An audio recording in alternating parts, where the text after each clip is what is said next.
We'll go on to the public hearing now. It's our first of two hearings on the community development block grant. It's we're fortunate we still have it, is but really it bad. is from the federal government and it gets on a cutting block every year. And we lobby to save it. Thank you, Mayor. The purpose of this evening's hearing is to provide an opportunity for citizens and organizations to make funding requests for funding community projects through the Community Development Block Grant, CDBG. As part of the HUD consortium with Northampton County, the City of Easton will receive approximately $1 million in CDBG funding, a total allocation equaling $133,723 will be set aside for public service programs. The remaining allocations will fund both nonprofit and city initiatives to benefit the low, moderate income level populations. After tonight's hearing, the council must decide how to prioritize the limited funding for the various applicants. Michael Brett, Deputy Director of Redevelopment Authority, will introduce any applicant that wishes to present. Mike? Thank you, Councilman Pintabone and Mayor Panto.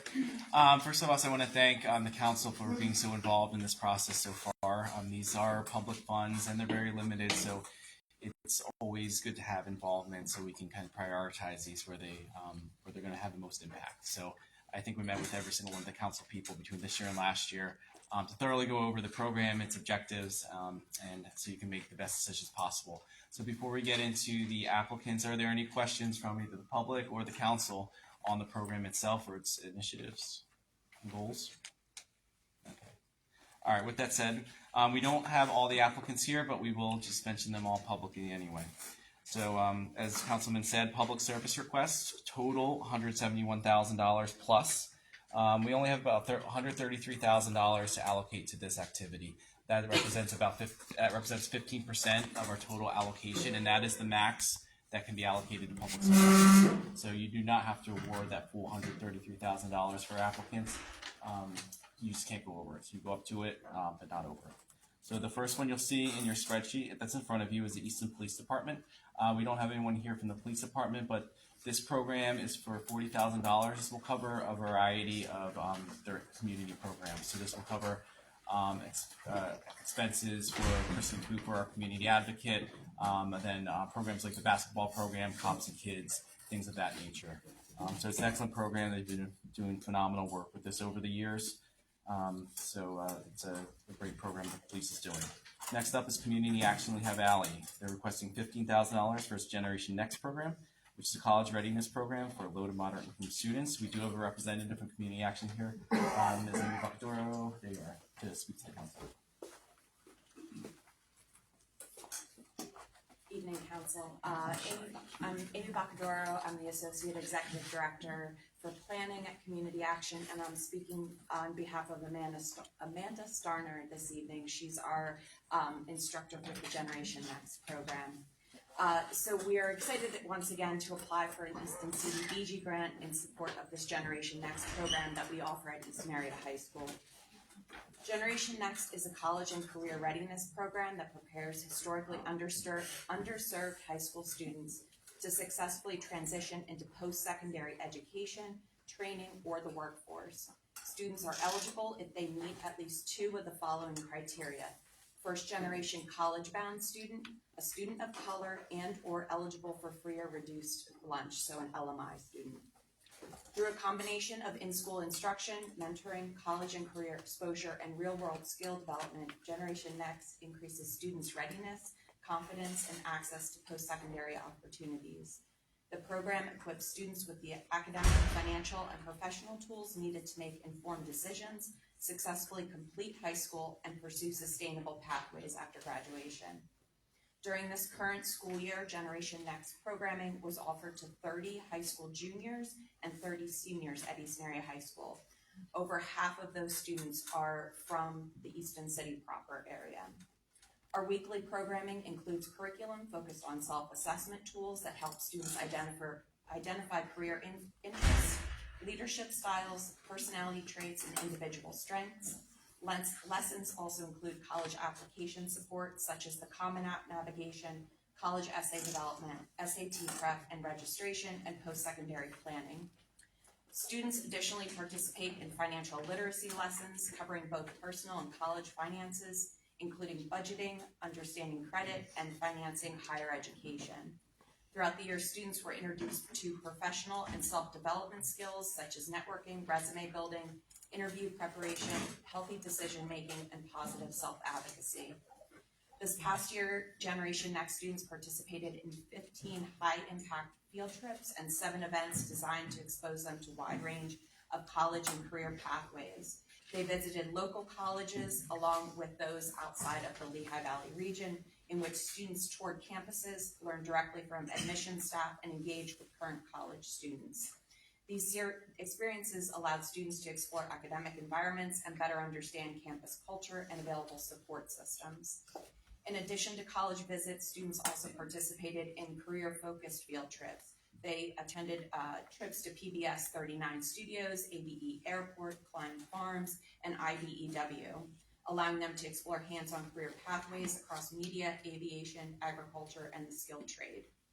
Also, students participated in several signature events, including a reality fair focused on real-world financial decision-making, a mock job interview event supported by community volunteers, college essay editing workshop, and our 3rd annual Speed Networking Day. Speed Networking serves as our culminating event at the year, bringing community professionals into the high school for one-on-one conversations that allow students to practice professional communication, elevator pitches, and network skills in real-world settings. This year, we also hosted our first ever trade day at Easton Area High School, where students engaged with 13 skilled trade companies and learned about technical career pathways that extend beyond traditional 4-year college opportunities. We also invited 18 guest speakers throughout the year, representing a variety of industries and topics, including career exploration, financial literacy, healthy relationships, and workforce readiness. Together, these lessons, field trips, and events created a well-rounded college and career readiness pathway for Easton Area School students. All students in our senior level are graduating from Easton Area High School this year. They have completed their curriculums, and the vast majority of them are entering 2- or 4-year institutions. Some of them are still undecided, with also the military as option and trade routes included in that as well. As you can see, Generation Next provides intentional, comprehensive programming that combines classroom instruction with hands-on experience to prepare first-generation students for life after high school graduation.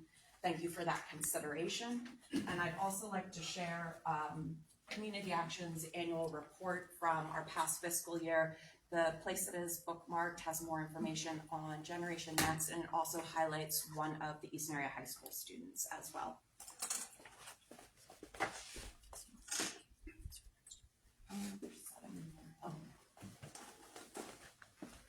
Amy, I would like to thank you for stressing the trades as well as the college, because everybody knows you can make more money in the trades. It was an addition to the curriculum about 2 years ago, of the pushing from our steering committee that helps oversee that program. We definitely saw a strong value in that. Did you say how many students were being served? Yeah, so we currently have a total of 60 students at Easton Area High School. 30 of them are juniors, 30 of them are seniors. Over half of that, 32 students, are from the Easton city proper.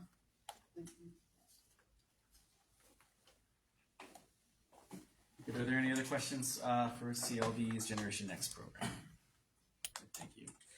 All right, next up is Community Bike Works. They're requesting $20,000 for Easton Earn Bike salaries. The program teaches life lessons to young people through their bicycles, and we do have a representative. Nella Pinella will say a few words. Also, she's our Easton Program Manager, and I'm very pleased that our Secretary of our board, Stacey Melvin, is here with us this evening. Community Bike Works was proud to be invited to come to the city of Easton 5 years ago. So in the spring of 2021, we first had conversations with the city of Easton about bringing our Earn a Bike and other youth bike mentoring programs to the city. And I'm so pleased to report that these 5 years have been very successful ones. At Community Bike Works, our flagship program is called Earn a Bike. We bring young people in We let them choose a bike from among the dozens and dozens and dozens that community members donate to us every year. And then they spend a month learning every part of the bike, how to ride a bike safely, and how to fix every system on the bike. So at the end of the month, they have a fully functioning bicycle that is theirs to take with them, and they have a whole new skill set. We think Earn a Bike is important because it teaches bike mechanics and teaches healthy living skills, including safe riding. And it teaches students life skills like teamwork, communication, perseverance, all the things that they need to be successful. Once students are engaged in Earn a Bike, then they can join a range of additional programs that we have, which Nella will say a few words about, but we keep students engaged with us well beyond their Earn a Bike class through our cycling, mentoring, and leadership programs. So if you see a group of young people riding around the city, Nella is probably with them, and they're probably part of Community Bike Works. We have been, in the 5 years since we've been in Easton, we have been able to engage 500 young people in our program. So right around 100 young people a year have joined Community Bike Works, and specifically our Earn a Bike program, again, with many of those young people returning for our additional programs. We are able to do the work that we do because of the strong support that we've received from the Easton community, as well as the strong leadership that we have from Nella and her staff member Flory, and just really all of the volunteers and folks who have supported us in Easton. I know that one question that we receive every year is how our new building is coming along, and I'm very pleased to have some good news on that front. So as you may know, we're working with the Greater Easton Development Partnership to move to 921 Spruce Street. We received a federal grant to move into that building about as long ago as we moved to Easton, and unfortunately had some delays that came with using federal funding for that project. But that project is moving forward. We have full approval from HUD to move forward with construction of the project. So GEDP has engaged Butz as a construction manager. They've begun their bi-weekly construction meetings. We're going to be using the space for another program that we do in Easton over the summer when it's fully funded through the state PCCD. But we do expect that as soon as fall comes, construction will begin on 921 Spruce Street, and we are very eager to move in and really, have a home and a foundation in the West Ward. One thing that we are working on as an organization, our board is considering updating our mission to really reflect who we are at this moment in time, and we believe we're moving towards a mission that says we bring young people together to build bikes and community. And I think that really does speak to what we do, and nobody is better at that building community piece of things, or the bike thing, but the community piece than Nella is. So I'll just let her say a few words about some of the community initiatives. So as Kim mentioned, we see about 100 students per year. Just briefly, what the Earn a Bike class looks like for anybody who doesn't know is a series of 12 classes that students 9 to 18 commit to taking. And once they graduate that, they've earned the right to come to our bike shop, which is over in the West Ward. And we have at least 2 sessions a week where kids can come. They can get help maintaining their bikes. They can get help with homework. They can get signed up to go on a field trip with us. We get involved in a lot of community projects. We started hosting community projects. We have things like TED Talk evenings at the shop with local people who are involved in Easton Urban Farm, Easton Garden Works, Easton Urban Conservation, things like that. We host community rides, which anybody who wants to ride can join us for a ride. Since we've last been before the council, I would like to report that we have one student who has graduated high school who is now volunteering with us, which is a great success. We have another student who was a former student apprentice who's now in the CIT program at high school and also working at the Trek store downtown. And we have another student graduating high school this year who's going to be attending Rutgers University. Let's see, I guess it's hard to talk about all of the things that we do, but a lot of the feedback that I'm able to share with you comes from the kids who come to our shop, and many of them refer to it as a home away from home. We eat meals together there. A big part of what we do is offering all of our programming and all of our trips at no cost to the kids, so there is zero barrier. Any kid who can complete the class is eligible for everything that we do, so I think that's a really important thing to share. So, I think that's it. If anybody has any questions? Very good, thank you. And we look forward to having you all come to an open house at our new building very soon. Congratulations, we do look forward to that. Next is our Easton Area Community Center requesting $26,000, $784 for summer camp program. And I believe we're representative here. Hi, my name is Adam Williams. I'm a volunteer, parent, and most recent president. Kathy's here to support me as well. We're looking to get staffing for 3 youth junior summer camp members. In the past, we've gone through other Career Link programs. They've stopped supporting this type of employment. It's a bit much to take on ourselves without having some compensation or some donations within the community. We tried last year, and we tried to keep a ratio of 6 or 7 students to 1 staff member, and it's nearly impossible with a couple of volunteers and then the paid staff we have to do it and still be financially viable as a community center for the kids. This grant will help 3 new programs, or 3 ongoing programs that started within the last year. We have a youth entrepreneurial program where we have kids invest in stocks. We go through the process of picking out, follow CEO, go through the company plan, what makes sense, and then we do some serious coaching, and then they actually pick the stocks from the money we've raised through ticket sales, through Iron Pigs, Phantoms, and Red Bulls. This year we're up about $1,800, which is quite significant. I'll be honest with you, 6 months ago we were at $1,400, so we've only gained $400, but that's the ebb and flow of life. Instead of having the kids on TikTok and all social media, they have a StockWits app, so they're telling me today, hey, we lost $47, we are up $100. And you can see the panic in real life, the kids realizing that maybe their choices weren't the best. We expect some meme stocks that are down almost 100%, and we've got some other stocks that are up 50%. So there's life lessons there. We do that with ages 5th grade through 8th grade.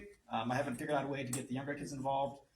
We also do other programs where we try to start businesses. So we're going to work with a couple parents and work on dirty soda. If you've heard of that, it's just syrup flavored soda drinks that they personalize for people. The kids will help out that. We're going to try to buy, some of this will go to supplies. We're going to try to buy an engraving machine where the kids can do some woodworking and do some 3D designs on a computer, and then it'll print it off on the machine. So these supplies will be long lasting. It's not a one-time donation. It'll feed itself, and then hopefully, ideally, be profitable for the kids. We've got students who are volunteering their time as golf coaches. So there's a Nazareth High School, a sophomore who's maybe top 15 in Pennsylvania. He gives lessons to the boys and girls every Thursday for a couple hours. We'll expand that program through the summer and take the kids to an actual golf course. Right now, we're just doing the parents' golf simulator up in Nazareth, but with a van and a couple of volunteers, we can take 10 kids and give them a break from the monotony of being around 100 kids in summer camp. It's quite hectic. And if we can break up any routine and give them some new experience, we're trying to do so. So that's the funding for this, and we appreciate any questions you have. Or yes, sir. I have a question. I know the problems you had with Med Ed on the 3rd floor windows. Is there a plan to put them in, or can we reprogram the funding? Because we saw the funding available for that 3rd floor. Our problem is a generator, right? We have to get a portable generator. $25,000. How much is it? $25,000. Okay, so Oh my God. unlikely. But if I can find somebody who has a portable generator that they can lend us for a considerable amount of time, that might be an option. But right now, I don't have any of those connections. If anybody does, I'd be willing to transport it, but it's a bit steep.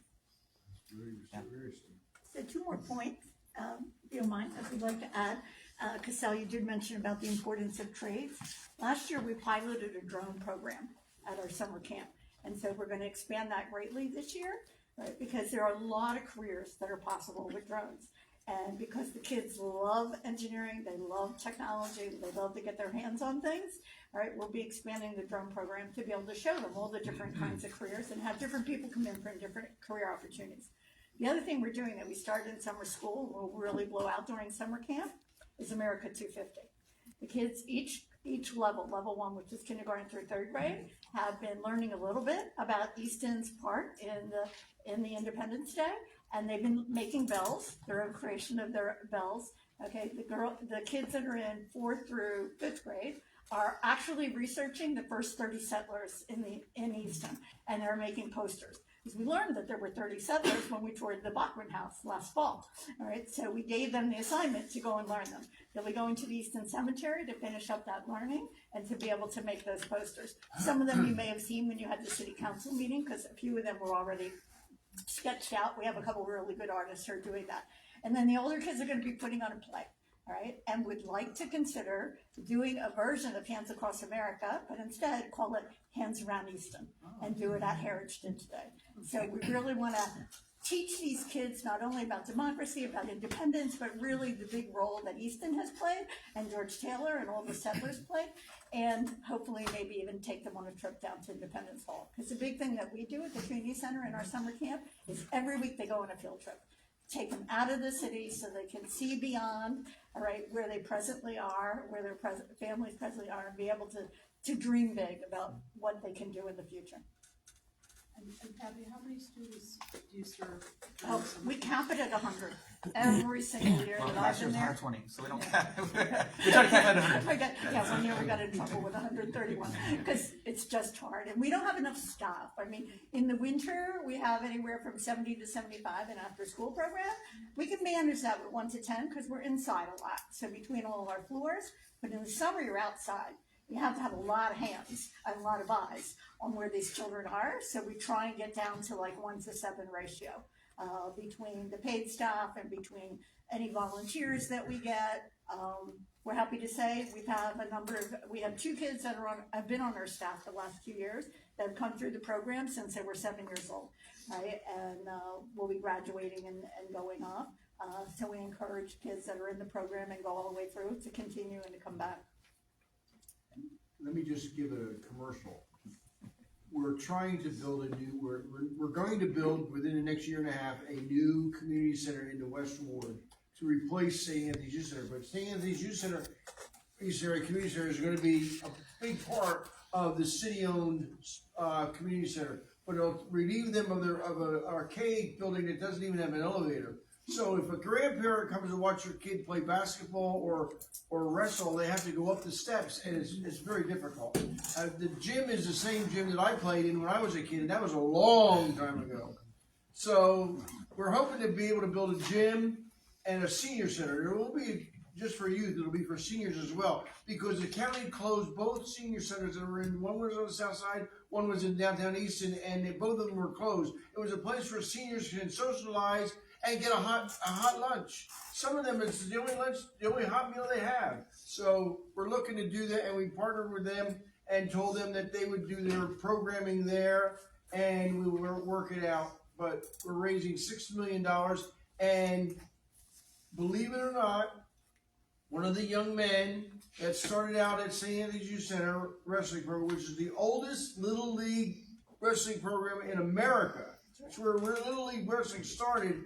He started there. He was a single mom, raised by a single mom on the 600 block of Walnut Street. He has done extremely well for himself. He just donated $1 million and named the gym after his foundation. And he lives out in the Twin Cities right now. And the Lions Foundation has committed to giving us money for the computer lab, which is $25,000. So we're on our way to $6 million, but it's a long way to go. We got a long way to go. Thank you. It's excellent news. Great for the city, and thank you, Kathy and Adam.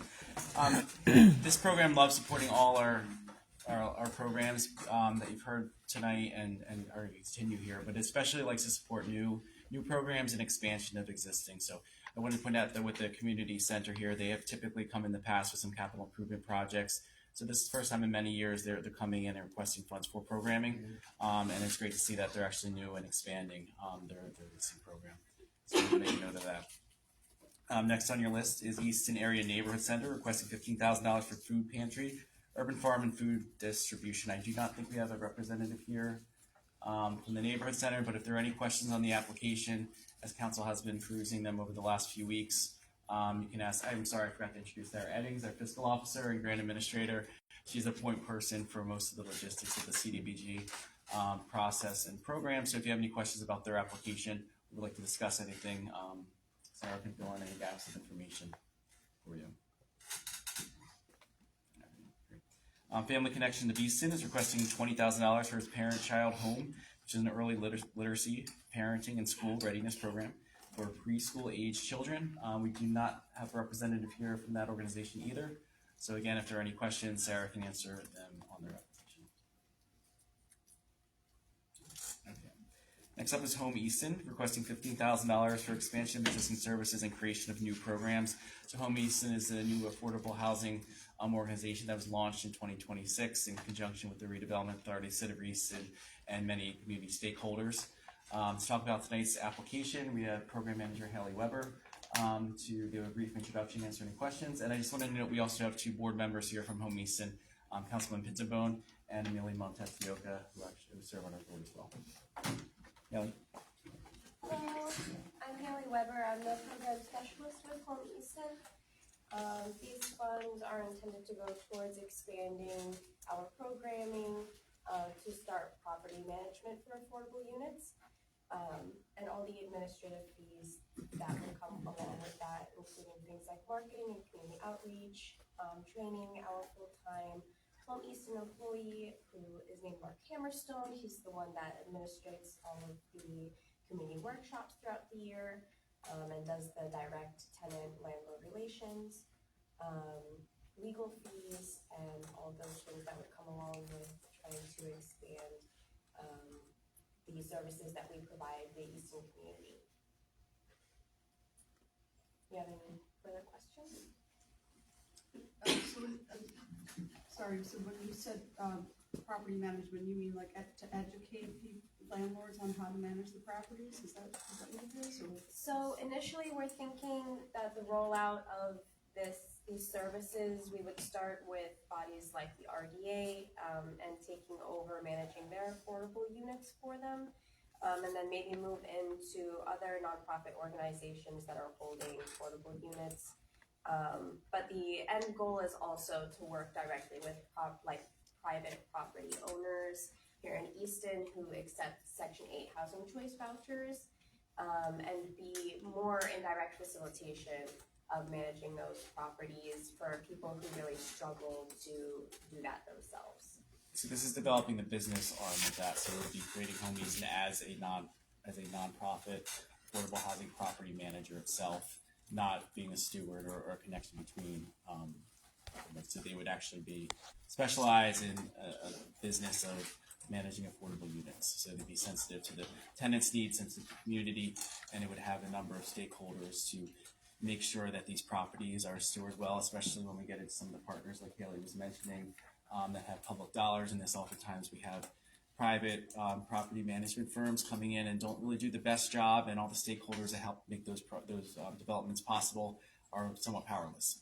So this gives us an opportunity to create this business end of our nonprofit and to have the whole community that was part of Home Easton in its creation have a stake to make sure that we protect our resources and affordable housing assets. So.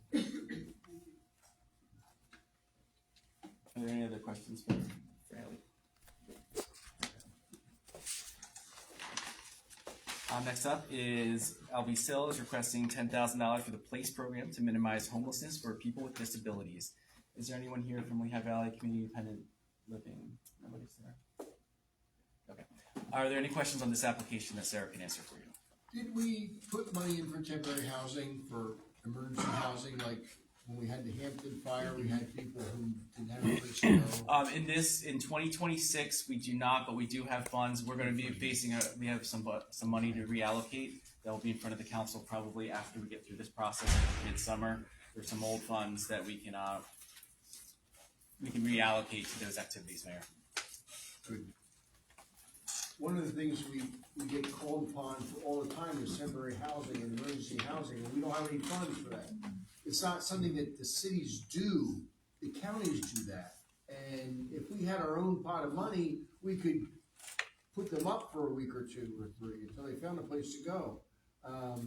So look to do that in the next couple of months.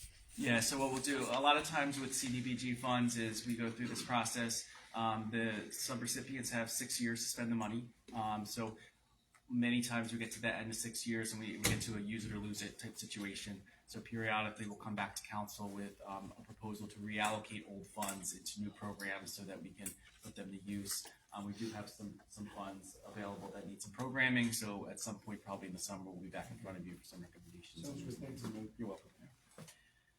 Finally, we have Project of Easton is requesting $10,000 to fund the Chestnut Elementary After-School Literacy Program. We have representatives here. Karen Roman, Project of Easton Programs Director. This year we started with Preston Elementary School that came to us requesting some academic support for their first through third graders who were struggling with reading. So with Easton Area School District as well as Chestnut Elementary, we focused on first grade through third grade students, working with them in an after-school program. Was a huge success, and next year we would like to launch the program as one of our programs and project. We're working with about 15 to 20 students this year. We're hoping to get this one. I would like to note this is also a new program, so it's great to see that our nonprofits are kind of responding to the changing needs of our community. So thank you. Councilman Hitzel. In addition to public service activities, organizations may request funding for capital improvement projects to their facilities. No applications were received this year for this purpose. These activities are not subject to a funding cap like the public services. The remaining CDBG funds are proposed to fund city-run projects, including infrastructure improvements, blight remediation, creation of affordable housing, and code enforcement activities. Thank you, Councilman.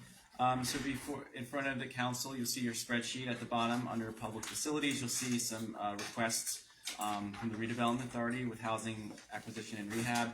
This is the program that we utilize these funds to renovate blighted or dilapidated properties within the city and resell them for owner occupancy. So we have several projects that we're working on throughout the city that will support this.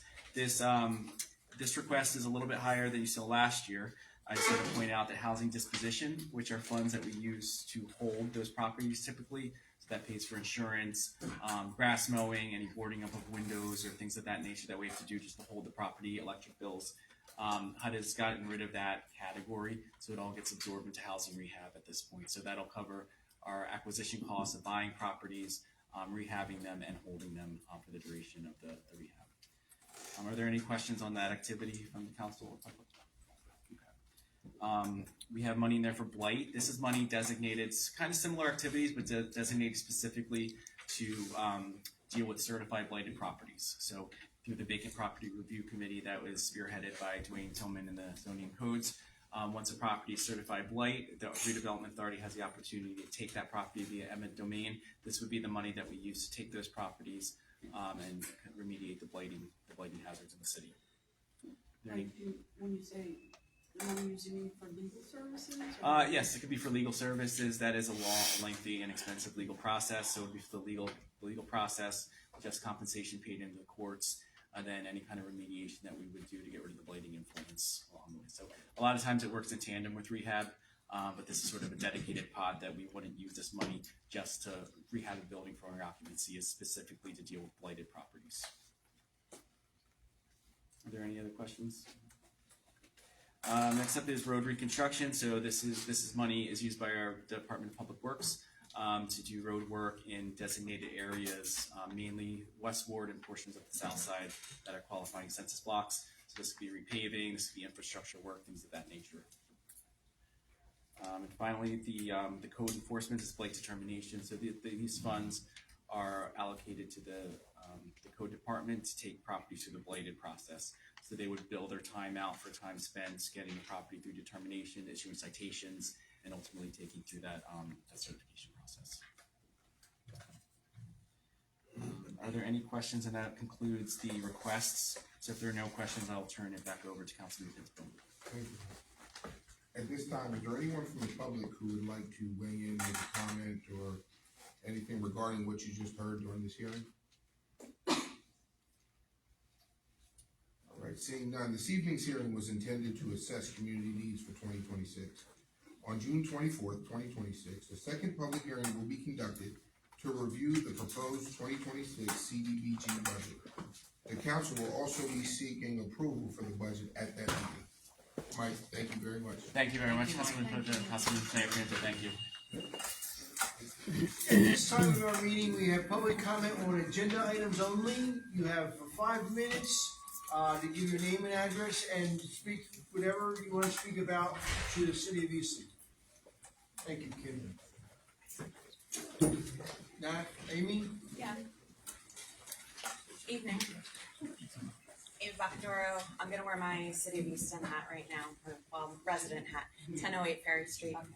I see that you're changing definitions of workforce housing in a resolution this evening that would define workforce housing to be 30% of a household income, and you have stricken out utilities as part of that equation for 30% of to define workforce housing. According to HUD's definition, they still include utilities as being counted as 30% of your housing costs of what you should not be capping at. So I'm wondering why that was pulled out of that language. That was pulled out after talking to Department of Community Economic Development. In the past, we used the 30 including, but we also used the 80 to 120 of the area median income, which included Salton Valley, Parkland, Whitehall. So it drove the cost, the amount that you can make significantly higher. What we did in this one is I changed it to only be the median income of the city of Easton, so Southside, downtown, Westwood, and College Hill, which makes it substantially lower. I think it just hit 69,000, so that's what we're going to base it on until it changes. And we're saying it can't exceed 30% just for the rent. If people are using the heat in excess, the air conditioner in excess, internet, so on and so forth, that's not going to be counted towards the 30%. So that's what we decided to do, since we're changing the income requirements and we're getting away from 120 of the area median income and dropping it to 90% of the city median income. But for the folks that follow the rules or don't run cold and don't, need to beef up the heat, like it just seems like it's not really a true equation there. Like, part of housing is being able to have electricity, have heat, have air conditioning, especially nowadays, have internet, have Wi-Fi. Those are all pieces that are considered part of existing, of living, and that should be factored into a housing cost. Okay, thank you. Anyone? You know I will. Sorry. No problem, we welcome it. Like all Easton citizens, oh, I'm sorry. That's okay. Peggy Palmer, 900 Sorry. Like all Easton citizens, I was horrified by the huge fire at the Hotel Hampton. I was scared for those poor residents and for the firefighters. And I'm still scared for the firefighters and the residents of similar rooming houses. According to all the good articles, that's where I got all this information. For 50 years, the Hampton was classified as a hotel and therefore exempted from the city's annual rental inspection ordinance. Why? Even I, just a regular old person who walks the blocks downtown, I always knew that was a poorly maintained rooming house. The city's code department was called there many times and saw what it was like. Could you speak up louder, please? Oh, sure. So why was it not reclassified? Didn't the city feel that these poor people deserve safety measures? A formal fire safety inspection ordinance was adopted in 2016, but then COVID hit. The COVID epidemic ended years ago. Why has the code department not enforced this ordinance?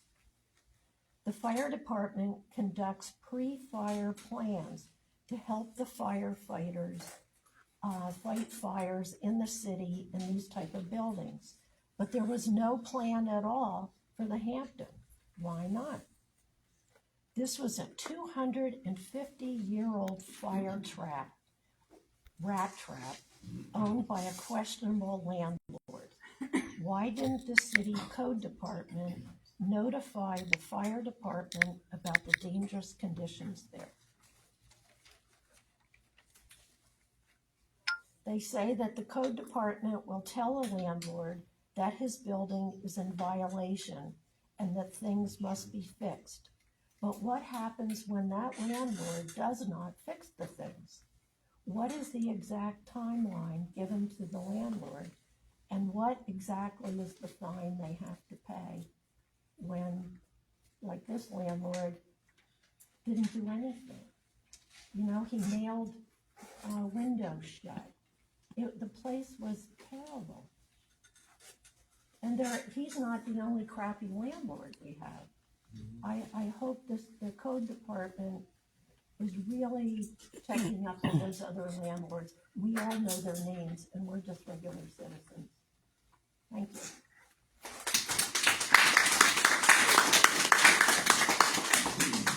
Peggy, I will address the issue. We discussed this at length last night at our committee meeting. We had the director of codes and planning there, and we had the fire chief there. And both of them have had their staff in the building. It's that when you call about a code problem, the code team does a code inspection. They don't do a fire inspection. So it's not called a fire inspection. And the NIOSH report brought out a lot of good things that we are faulty on that we need to address, and we are addressing them. Both of those departments are addressing them. And one of the things that they need to address is we rely on, what did the chief call it last night, automatic aid? From Wilson, Palmer, Forks, etc., is to get those people into the building, our buildings, because our buildings are different than their buildings. Our buildings are old, and the firefighter that got hurt, he got lost. Right. He didn't know his way around, and he ran out of air, and that was very, very tragic. But we are addressing that because you're right. And when the code team goes in there, they go in to inspect and enforce the codes, but the enforcement is not where you or I would want to live. And that's the problem. It may be compliant with the codes, but like the Hotel Lafayette, which had a fire about, what was it, about 3 months ago? Yeah, it was a Saturday morning, about 3 months ago. And the grocery store on the first floor, the bodega, is still not open because it sustained a lot of water damage. But those facilities are not bigger concern, are also concerned. Our new buildings like the Harlan House and the Water House, where we've been working, and I appointed Lewis to the Housing Authority Board because they weren't getting back to us. And they had an elevator that it wasn't working. They had people in wheelchairs on the 3rd floor. I mean, how should he going to get downstairs if there's a fire? Well, we're addressing that, and we'll continue to address those authorities that just aren't compliant. Okay. Anyone else like to address the council? Yep. Mario Borriello, 540 West Lafayette Street. I'm addressing new business item number F, which is the repositioning of the HGC to be the initial for applications. So, well, first and foremost, good evening, council members. Appreciate the time here. So, in line with me representing the Easton Historic District Commission, I am here to really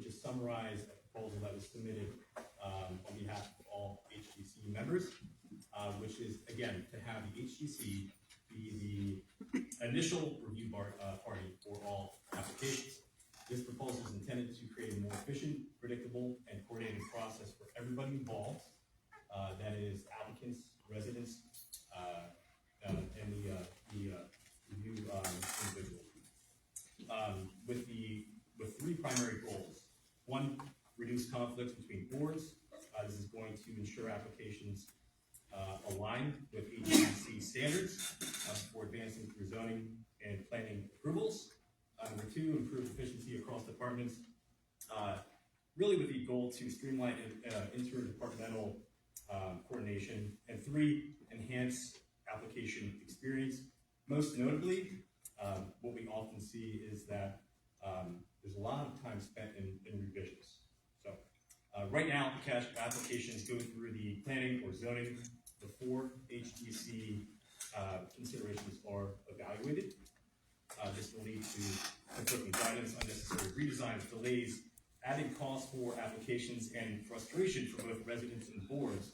By beginning the process with HGC, we can identify preservation early before applicants invest significant time and money into plans that may require major revisions. I can certainly give some examples, and by the way, I'm doing my best to summarize the proposal here, but in short, and I'll continue to summarize, the HGC exists for a reason, to help protect the architectural character and historic identity that makes Easton unique. Historic preservation should not be treated as an afterthought in the review process. It should serve as a foundational consideration when projects are proposed within the historic district. This change would also create more standardized and sustainable workflows between HGC, planning, and zoning. It will reduce ambiguity, improve coordination between boards, and create a clearer process for applicants to follow. I do want to note that in line with this process, I had met with a number of individuals across different committees. The idea initially was, can we create a process to really create a standard that goes to codes and could potentially go to a certain committee based on a set level of requirements. That is, if a certain application needed to go to maybe zoning first, at the end of the day, we found that there would be too much subjectivity, just would not be scalable. And in line with what we see across a number of different cities, such as Bethlehem, Lancaster, Doylestown, there is a clear standard, and it does start with the historic district. When you can create that standard, again, those efficiencies do follow. So ultimately, this proposal supports two important goals. One is efficiency, two is preservation. It respects the applicant's time, it improves city processes, and enforces Easton's commitment to protecting the historic character that defines our community. Thank you. My concern about that resolution is that you are forcing a small developer to go to, that may need zoning variances, to go to HGC first rather than, and spending a lot of money on drawings with engineers. I owned where Jacobo's is, and it was South Meat Market, and the variance that I needed was, I was going to go for lot coverage, which was 92%, and the code said I could only go 85%, but I had to go 92% because I had a small lot. If I would have had to go to HGC first, I would have done all the engineering, and then I would have been denied my variance if you put zoning last rather than first. And that was a consideration, and in those special considerations, it would be considered a preliminary review. And the best analogy that I can give is similar to any development you see. You start with architectural design for a reason, and then you go to engineering. You never see it the other way around. And look, it's never going to be perfect, but it just seemed like this was the best fix for the total process across the majority of applications. And to your point, there will be outliers in that preliminary review process. Would be the outcome there. I think the HGC does a great job of getting people to change their plans. Chris Hustler will meet with them and talk to them and sort of sway them towards historic preservation.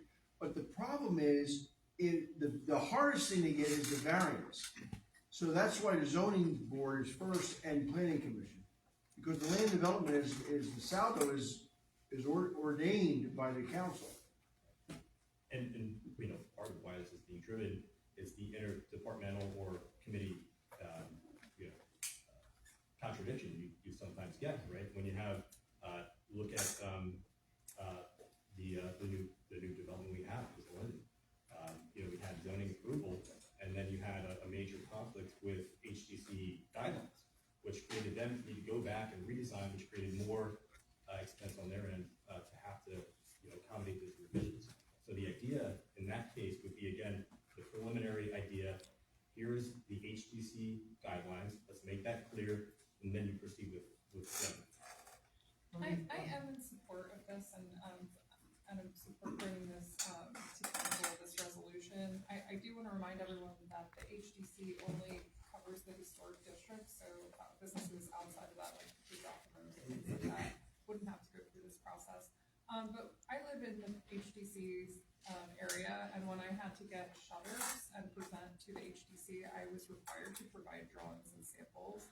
I was even asked at that point what screws I would be using into the brick, which I replied, I will use whatever you tell me to. So if I, as a homeowner who bought a house downtown that had no CO and had to go room by room with my husband in my late 20s to do that and provide all of that, I think it's very reasonable, especially for new development, to provide some type of design direction. And, you know, I do feel my experience with the HDC is that they've been reasonable depending on the type of developer. My worry is that I think that this is important because we'll get better designs. I did reach out to representatives in Doylestown, Bethlehem, and Lancaster City, as Mario had noted, and they feel that they're getting better designs out of it. I think it's unfortunate because sometimes the recommendations come too late in the process, and then they would have to go back through zoning and planning, which I actually think can create a longer timeline and can be more costly to get the design right. So I'm hoping we have everyone's support tonight on moving this forward. I think it's working out for the other municipalities that were mentioned, and it's important that we protect the historic character that we do have in the downtown historic district too. It's something that sets us apart from other cities, and you know, and again, I think we're at the point where we need to have the best development and designs that we can get. We have a few spots left and a few buildings left to revitalize, and that this gives us the best opportunity and puts the right foot forward, in my opinion. Let me just add a quick comment from the administration standpoint. The administration did not review this proposal. I'm not for or against it. You know, I'm not making that comment. So I just want to make that. I can come out and acknowledge like the points that this is more efficient, like Mario just presented. And that's, I think, is important because, you know, we're making a lot of assumptions. Both examples are good examples. And obviously your example, Mayor, while you're not in a historic district, it's understood that the same example would be relevant if you were in the HTC footprint. So that being said, you do not have a recommendation from the administration because we do not have an opportunity to review it. I would like that opportunity to take a look at the data. And typically that's what we would do, especially on the efficiency side, just to validate what is being said right now. I'm not going to say their assumptions. I'm sure you did your homework, but I also would like to review it too on behalf of the administration. Louis. Yes. Knowing that this was on the agenda tonight, why didn't the administration review this? Were you at the meeting last night?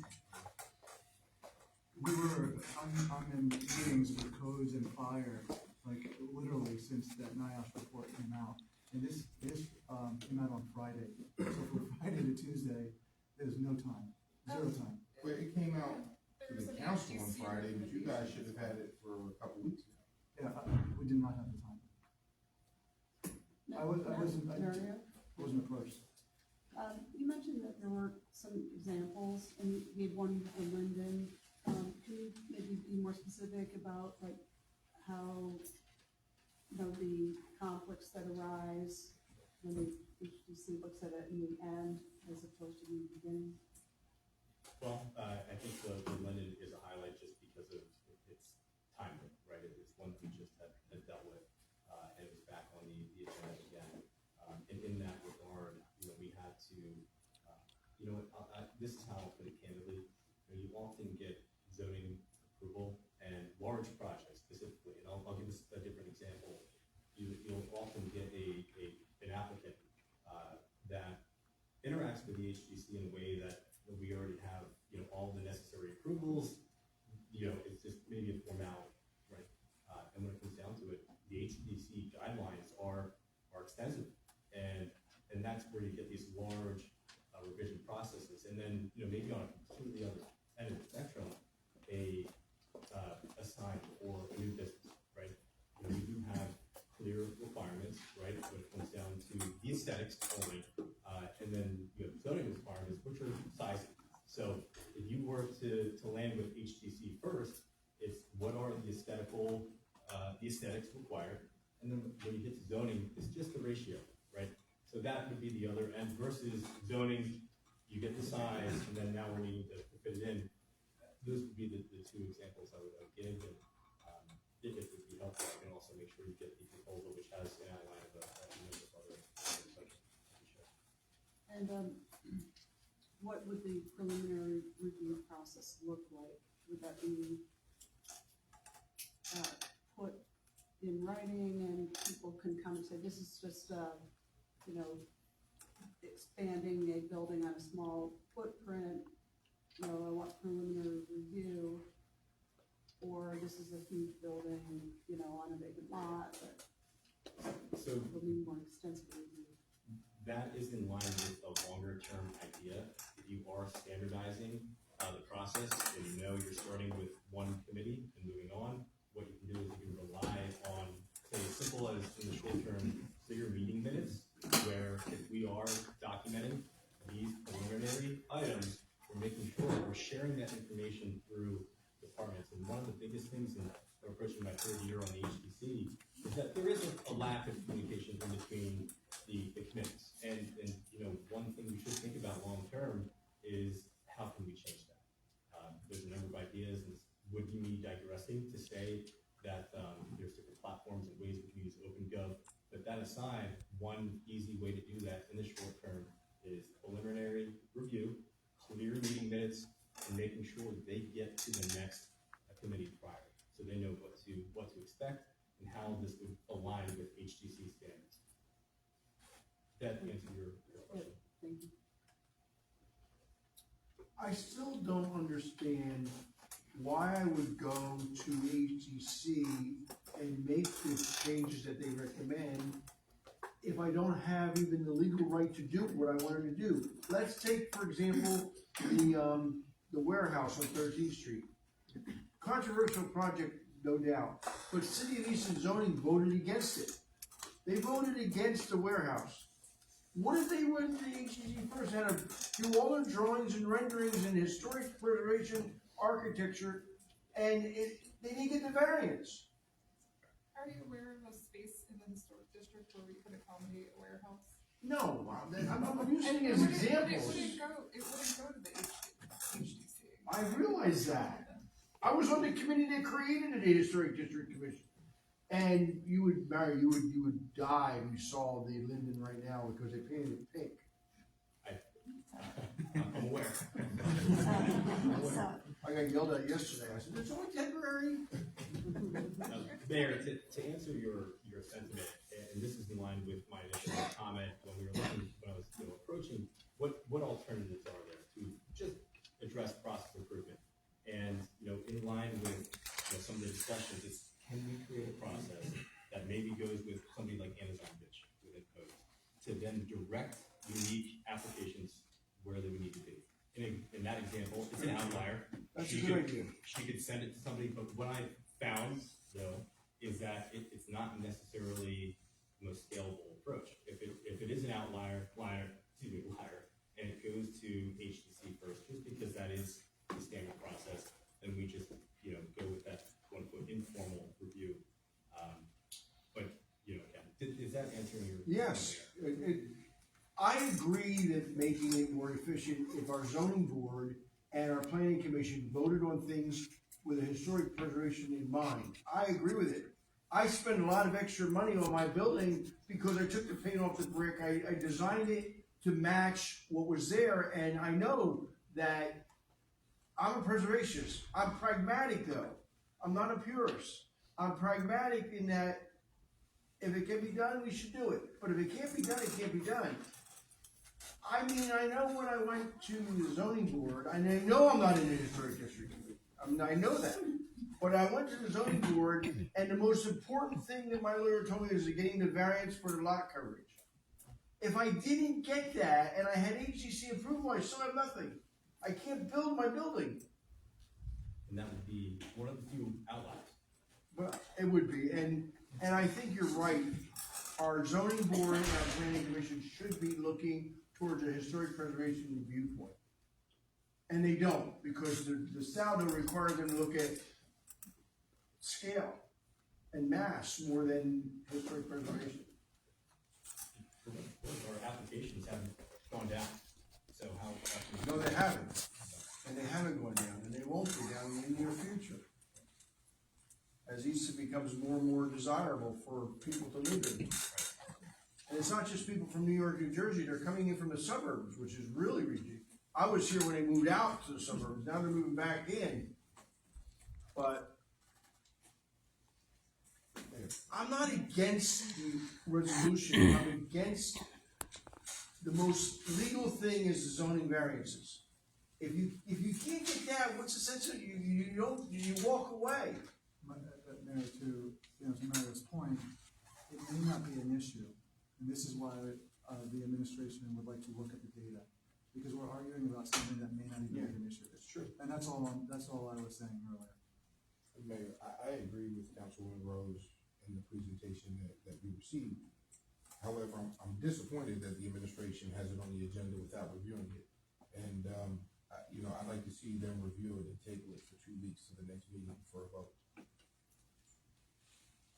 Yeah, I have no We issue. should do it in 2 weeks.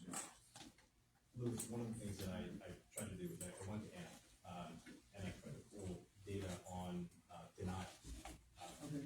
And one of the things we found is ultimately tracking denials is difficult because you're only tracking the applications, which ultimately all effectively get approved. Because what I was attempting was, let's look at how many applications get denied with the HDC, which I think it's known that HDC typically will deny a bit more than you see across zoning and planning, just as a metric to support the idea. But just one of the I have tried to get that data in. Well, I have a feeling it's gonna be mostly manual. Yeah. And it's not, going back to what Peggy was talking about, we have a lot of manual. There's a lot of, we have a lot of manual documents or physical documents. And in most cases, when it's manual, it's in Excel spreadsheets. It's not in databases that are easily sortable. I will use 2025 as an example, if possible, if not 24, just to validate this point, to say if we go through the HDC, it will not increase costs significantly for the applicant. And that's what I'm trying to determine, because on face value, I heard your presentation, and I appreciate it, and I know you did the work. And I can hear it, because you're saying all the things that make sense. I just need to run that data and then validate that point. Is it 0%? Is it 5%? Is it 10% of the applicants? Because from what I'm hearing is you're confident it's very low. But I need to know, is it 0%? There's no issue if it's 0. And the idea is that it is reducing that cost. And individuals, I can point you to Jeff Martinson, Fred Weber, architects that are submitting these designs often outside of your local business. But it would be good reference points. Okay. For you that you handle these things. Oh, well, I'm like I said, I just want to pull the data from the department and take a look at it. You're probably talking about how many per month. I mean, not many, 20 per month, maybe. So it wouldn't be too difficult to go through. Yeah. One question on this. I thought by our code, isn't HDC approval supposed to be the first step? It's not currently, so that's why we're. But our code says that. From what I could gather. It always was. It always was the first step. I don't don't know when it changed. I don't either. It did change. I was on the HGC commission that created the ordinance. And we talked about process and efficiency, and you make some great points, and you may have even convinced me to change my vote. But as a person who worked in development for 20 years, I know that the cost for any project is upfront before you even get approval. And so you always go for zoning first, because if you don't get approval, it's a sense of spending more money. Mayor, may I ask, outside of the local business submitting a sign application, if you look at the Marquee and the Confluence as two examples, would you have preferred if we were moving forward that they do land at HGC first in that preliminary review process? Again, if that was a part of the standard, would it be a problem if the Confluence started with HGC? I don't think it would be a problem for those two projects. I really don't. But I'm talking about the small mom and pop guy who come up with $20,000 for architectural and engineering is very expensive. That's who I'm looking at. I'm not looking at the big developers who are spending $100 million on a project. I'm looking at the guy who's spending $250,000, and $20,000 is a lot of money. Right. And the concept is to help those individuals in that use case. But Louis will help us find that table. No, I'll be able to either say yes, they exist, or no, and then does this make sense, and you guys will have to make the decision. So that's all I'm offering. So Louis, you're offering like I want to take a look at the data. denials and what would exist? Like, wouldn't a denial maybe ultimately save someone money because then they know it's not gonna, that they're building an historic district, so they have to adhere to certain guidelines? The question is, which I sent to make it a little simpler, is the question is, would this create a burden for the applicant going to the HDC first?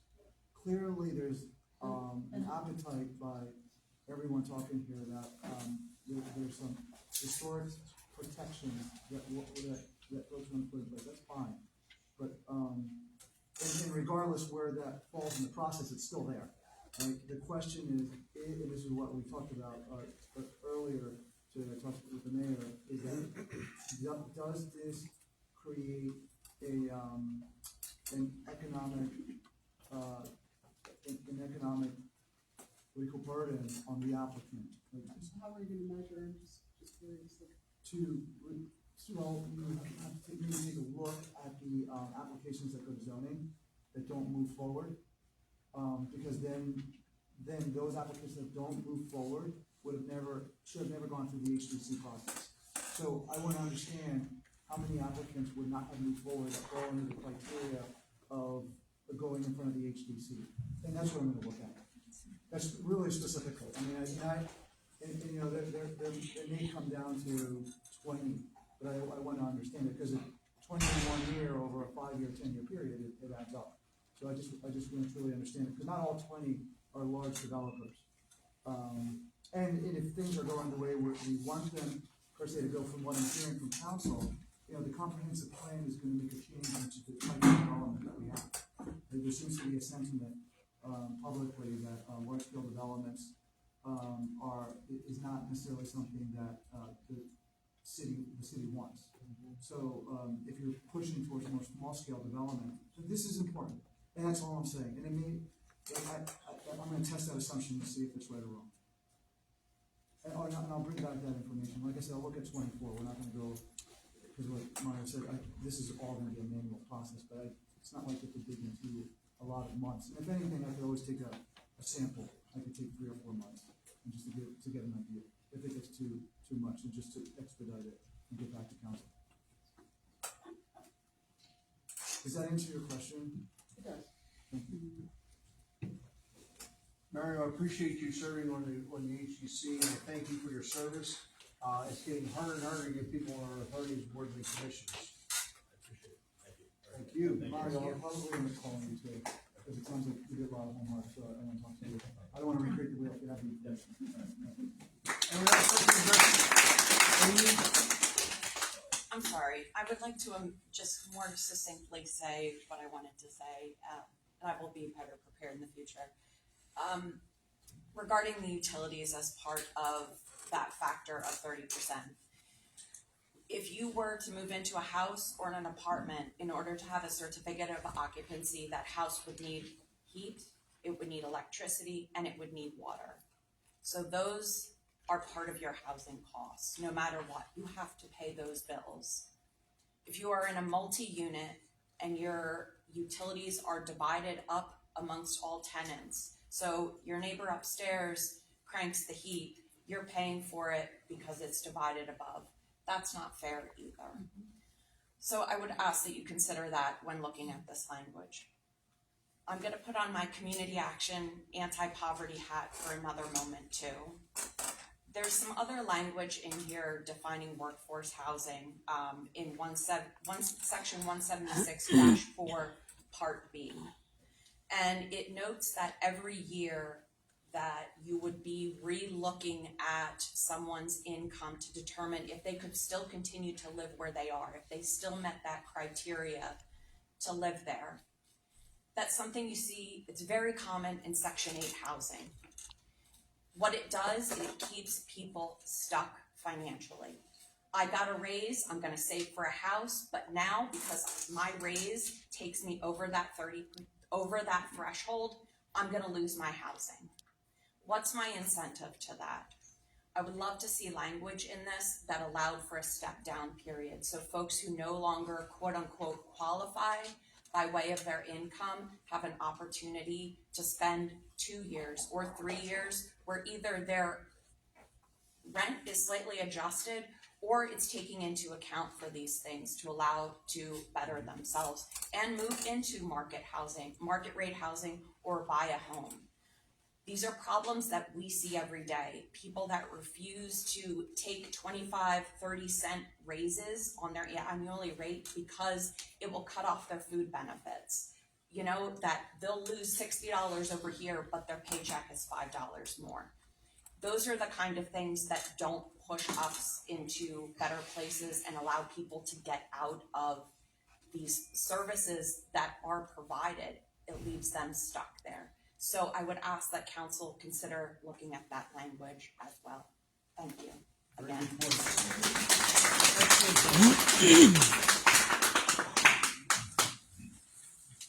Okay, anyone else to address city council on agenda items only? At the end of the meeting, you have time to address city council on any issues about the city of Easton. Luke? Good evening, council. My name is Luke Gumbrecht. I live downtown Easton on 4th Street. It's a packed agenda tonight, so I'm going to comment on a few different subject matters. First, I'm a proud cat dad, and seeing that we're going to be expanding contracts, or at least establishing them in the resolution for trap, neuter, release makes me very happy. One of my cats was a stray, and she lived an awful life.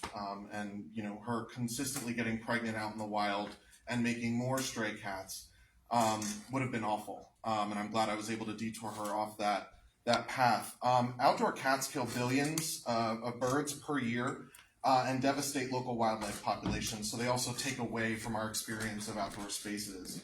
Beyond that, like I said, the well-being and quality of life of outdoor stray cats who are consistently experiencing birth cycles is incredibly low.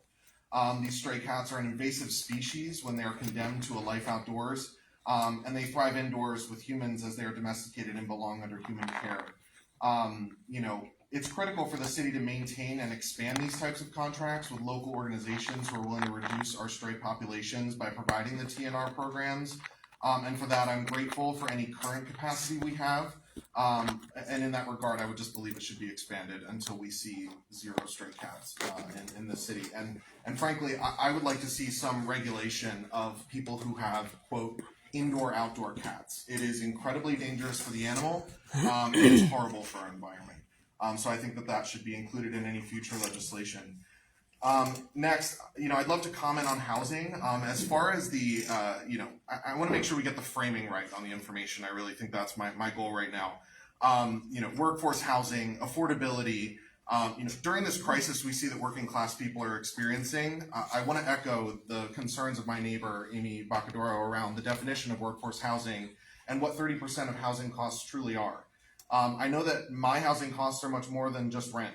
And also the annual income assessment would lead to evictions before working class people are ready and on a stable footing to provide themselves housing without the assistance. And I think she stated that really well, so I won't spend too much time on it. I wanted to mention first, otherwise, that what it is not, and what it is not is public housing. Public housing is just that. It is owned by the public, and it will never be on the market or vulnerable to profit seekers who currently dominate our real estate markets. And I can also mention what it is. This ordinance lays out tax incentives that would save developers money on taxes owed for newly developed properties. These tax incentives are paired with requirements for affordable housing. The ordinance allows for developers to buy out of the required affordable housing with what is called a fee in lieu. This fee in lieu is listed as $25,000 per unit if a developer decides to buy out of the requirements. This is regrettably low. $25,000 is a lot to me, personally. But these multi-million-dollar developers, it's nothing. It's a drop in the bucket, which means that they will instantly buy out of that, and then we won't have workforce housing. So I'd love to argue the semantics as to what workforce housing means and what it actually looks like in practice, but we'll never get there if we don't provide a prohibitive fee in lieu for these types of construction works. A buyout of affordable housing requirements must be prohibitive in a way that forces the trade of tax incentives for the developer and affordable housing in return for our city's working class.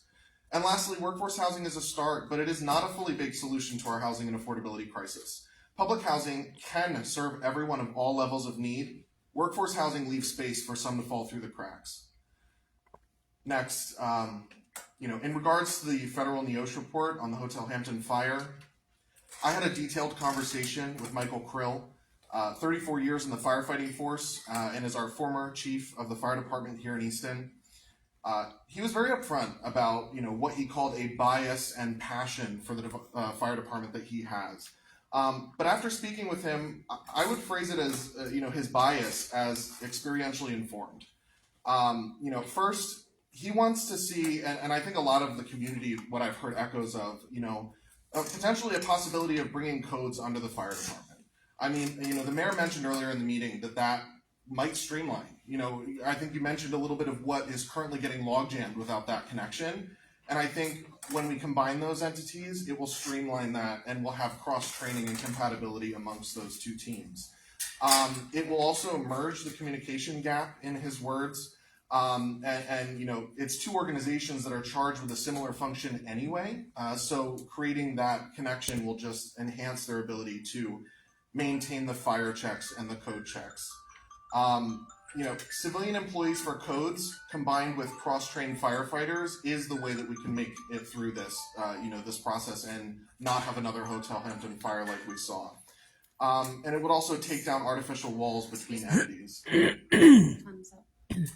The last thing I would say is that he made a very important point that we need to have the courage to break the mold and do something different.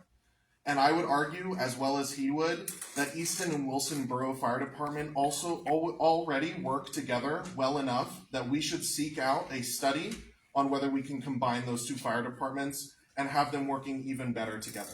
What I was able to discuss with him was that we have disconnects, and when we mend those disconnects, we are able to see a better result. Thank you. And we also like to address City Council on agenda items only? Yes. Cody Hardin, 410 North 10th Street. I thought Mario spoke very well about the HDC divisions and having been attending those meetings. I really appreciate his presence there, but I just wanted to read a section of the code. I've spent some time reading the HDC provisions, specifically section 318-11 of the Easton Code, titled Application Review Procedures. And I'm not really it's a little convoluted, so I just want to read the one section and because you have to kind of go back, cross-reference other sections. But subsection B says, upon receipt of a completed land development application, the Director of Planning and Code shall determine if the project requires review and comment by the Historic District Commission prior to review by the Easton Planning Commission or Zoning Hearing Board. It then goes on to say that you have to the certificate of appropriateness, and then that's to determine, but it is, I know the concern is about delay, and I understand what the mayor's saying, small property owners are trying to improve properties with many neglected historic properties, we don't want to create administrative hurdles, but the code also says that HDC should make their, or requires HDC to make a determination within 20 days of the meeting. So I don't see how we delay it much, and I think what the HDC is requesting is actually already in the code based on my opinion. So I just wanted to share that. Thank you. Thank you. Anyone else? Okay, we'll move on. As I said, there's still time at the end of the meeting. There's nothing under the consent agenda. There's no reports to be received by council, so I'll go right to reports of committees. Finance Committee, Councilmember Brown.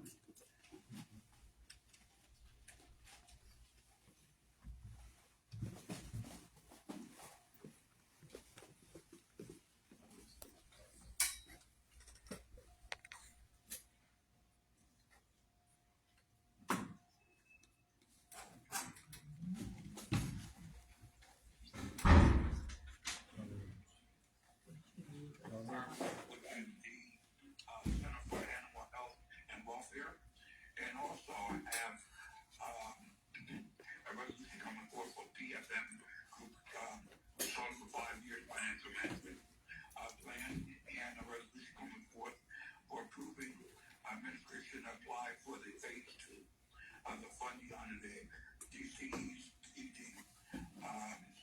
that will be my report for this evening. Okay, Mr. Brown, thank you very much. Next is Economic Development, Mr. Pinnabone. Thank you, Mayor. In the last 2 weeks, the department completed planning for the city commercial real estate and familiarization tour to be held on June 11th from 2 p.m. to 6 p.m. Highlighted locations, among others, will be 185 South 3rd Street in Confluence, Carl Sterner Arch Trail Building on Ferry Street, 2 properties in Center Square, 42 Center Square and 48 Center Square, 155 Northampton Street. They also completed design for the Easton America 250, marketing logo, billboard, projection, and banner designs. They continue to work with Lafayette College on the 250th bicentennial collaborations. Completed work on LERTA amendment proposal to be delivered to council for consideration on May 26th, at committee May 27th meeting. Coordinated final details for the Iron Pigs Easton game, including the mascot, ticket sales for city employees, and the trolley letters. Attended the Neighborhood Assistance Partnership training in Harrisburg. Completed interviews for Lafayette summer interns. Hired 2 interns for the summer and assisted placing a 3rd at GEP's Main Street program. Debuted Easton sign at Farmers Market opening day. Represented the city at Westward Community Initiative Steering Committee and distributed flyers about the smoke detector program. They met with the Landis Center at Lafayette to discuss fall interns. Along with the DPW, met with contracted planner about Lafayette Easton Palmer Forks multimodal planning project, and attended Blueprint Community Steering Committee. We applied for a DCNR C2P2 implementation grant for $200,000 for Hackett Park bike courses, and DCNR C2P2 planning for $25,000 for Scott Park. They also met with the RDA and FHLB representative to tour various affordable housing projects for potential grant applications. Senator Fetterman and we believe Senator McCormick advanced our request for $436,000 for police cameras and AEDs. This means that they will be before Congress Appropriations Committee and may be included in the final budget. Man, that's all I have. Thank you, Mr. Pinnabone. Next, we have Planning and Codes, Mrs. Rose. Thank you, Mayor. Today, under unfinished business 13B, I have bill number 9 we'll be voting on. It's an ordinance amending the zoning for the city of Easton hearings. This will increase the property owner notification area. We're doubling the notification area prior to meetings. These notices are mailed to the property owners and also posted on a meeting agendas on the city's website prior to each meeting.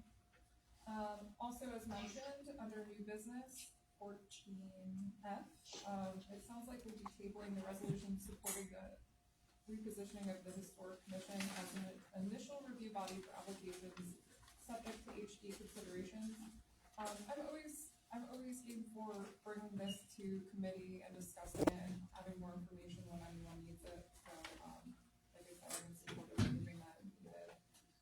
So I will be requesting that we table under 15B, the introduction of bills, bill number 11, the ordinance amending chapter 285-18 public health code.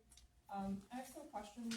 Last night we brought up some of the event fees, taking a step back and looking at some of the fees and maybe having a tiered or scaled approach to that based on the type of event. For example, Arbor Day recently, we had small nonprofits tabling at that event on the Sunday, and they were approached to pay an event fee.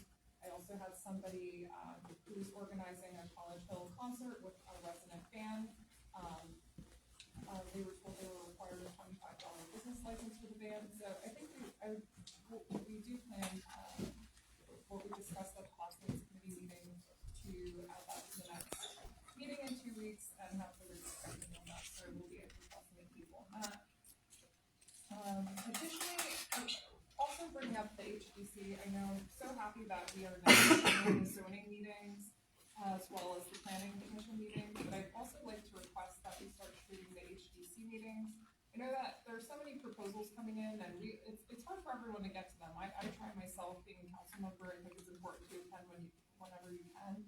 But many people catch up on these meetings by watching the city's YouTube channel or watching them live, and I think that access and transparency is important. So I'd like to request that we start having the HDC meetings at that schedule.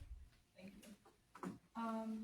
And then the other thing I just wanted to mention, I recently attended and participated in welcoming 3 new businesses with the Easton Business Association. We have Zen Bar on South 3rd Street, the Bloom Room Easton on the 500 block of Northampton Street, and Launchpad Bites, which is also on the 500 block of Northampton Street.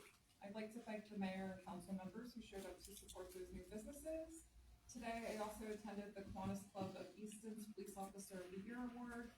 The mayor was there, City Administrator Campos, and also Councilman Pinnabone, Councilwoman Julie Zonder-Dennis, and Councilman Frank Graziano. And on behalf of my fellow Kiwanians, I just want to thank everybody for supporting our office. Nice program. Those are very good. Thank you for doing it. And that's all I got. Thank you. Okay, public safety, Councilman Graziano. Thank you, Mayor. I just want to repeat, at last night's meeting, the non-op report related to the Hampton fire was presented to City Council with input from the City Administrator, Fire Chief, and Director of Planning and Codes. This meeting was live streamed and recorded, so any residents who were unable to attend and didn't see that, I encourage you to watch that. Also, the Westward Market returned last Thursday. There's a few changes this year.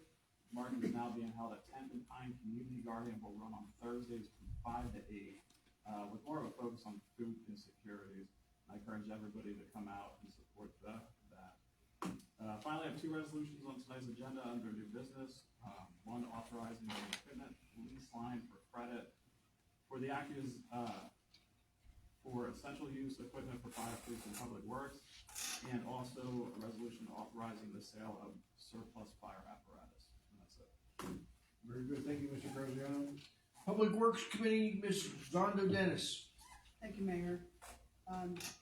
As Councilwoman Rose said, I attended the Launchpad Bike Shop ribbon cutting, and that's a great bike shop. It's family owned. The proprietor used to work at Genesis Bikes, so it's a very welcome addition to our businesses downtown. As Councilman Graziano said, the Westward Market commenced last Thursday. I want to add that in addition to food security, they're also trying to have community meetings in that space. So we had our Clean and Safe meeting there, and we'll continue to do that to try to get more community members involved in the Westward Community initiatives. And I also participated in the Westward Cleanup Day, which was last Saturday. I was helping to set up and kind of work the t-shirt table and whatnot by Paxnosa. In the last couple of weeks, I've spoken to the staff members of the Redevelopment Authority and the Economic Development folks to try to get a better understanding of their operations, determine how I can be most effective in working with those departments on behalf of the city and the West Ward. I attended the Police Officer of the Year benefit or award ceremony today, and I have one resolution, 14I, approving an agreement between Sweetie Mommy LLC and the City of Easton. Sweetie Mommy LLC has been a concessionaire at Eddyside Park, or Eddyside Pool for a very long time, so this is just renewing that concessionaire agreement. That's all I have. Thank you. Mrs. Hartranft-Bittinger, the Administration Committee. Thank you, Mayor. Tonight on under new business, we have a resolution for the promotion of Michael Fargo from Assistant Solicitor to Solicitor. That's the end of my report. Okay, thank you. Report of Solicitor, Michael. We have just two matters to report. There was an executive session yesterday prior to the committee meeting regarding a personnel matter, and that the appeal by the developer in the warehouse matter, that developer's appealed both the zoning decision and planning decision remains pending before the Court of Common Pleas. There was an argument about 2 weeks ago, but there's nothing on a preliminary matter. It's not even an argument on the main part of the matter. So that's all we have going on there. As a point of personal privilege, if the council is inclined to make me the solicitor, I would be most grateful. I have truly appreciated the time I've been with the city so far. I have felt very welcomed. I appreciate everything that everyone does here. I cannot ever hope to replace Mr. Scheer. I can only hope to live up to his example. So if you would be inclined to give me the opportunity, I would welcome the opportunity to take on the challenge of being a solicitor. Thank you. That's all I have. Mayor, I have a question regarding our solicitor. Do we have another choice, or are we stuck with Mike? I mean, there are plenty of attorneys in the city. Okay, report of the mayor. Let me just say that I also attended, Detective Chris Miller was named the Police Officer of the Year. And as I said at the luncheon today, I am really grateful for our police department. In 2008, I don't know if you know it, you probably do, but we were the armpit of the world, of the Lehigh Valley at least. We had the Bloods, the Crips, and the Latin Kings here, and they were really made their presence known with gunfire on the streets, drug dealing on the streets, etc. And we came in with the idea to make it clean and safe, and we did, and we have reduced crime every year for the last 19 years. When I came into office in 2008, we had over 900 Part 1 crimes, which are the vicious crimes. And last year, in my State of the City report, we had just over 300. So that's a 70% reduction in 19 years. I want to thank the fire department. Captain Hand is here. His daughter is serving in the U.S. Navy like he did. And we wish you both well and her safe journeys.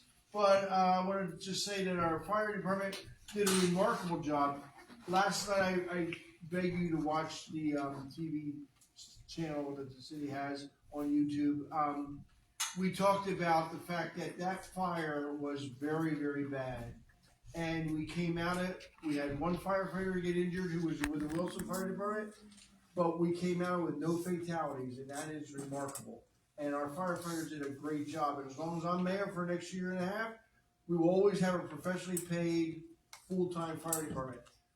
A city our size doesn't necessarily have to have one, like other cities across the Commonwealth don't, but you don't need them until you need them. So that's all I'll say about that.